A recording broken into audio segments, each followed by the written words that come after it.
Hello po mga kapalos and ka-cooking mama. This is how I make gravy for fried chicken. So turuan ko step by step. So maglagay tayo ng 3 tablespoon na margarine or butter.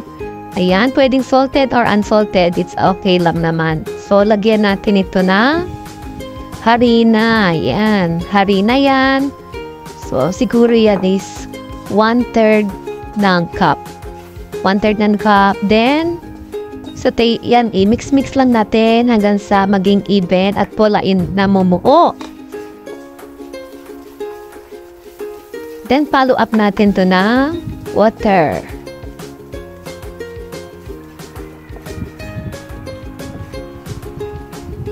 Yan, mix natin para wala yung buo-buo. Then, follow up natin ng water. 1 cup ng water. Yan, stir natin para magpantay, matagal yung mga buo-buo. So, low fire to ha, huwag malakas para hindi kagad masunog.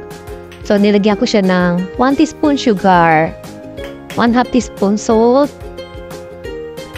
and 1/2 teaspoon ground bell pepper, ground black pepper yan. So, ito, half lang natin yung beef cubes. So, beef cubes to, no? Half lang natin siya. So, yung salt, pwedeng wala na, no? Kung salted yung margarine na ginamit nyo. Okay.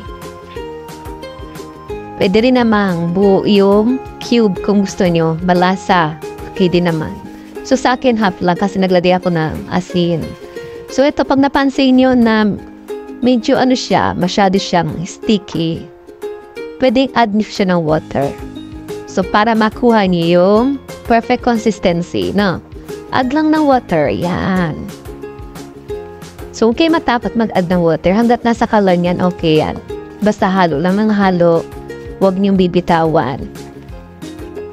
So, ayan. Walang cut yan. Dire-diretso ko yan na binidyo para makita nyo na walang pagsisinumali ang pagluluto ko.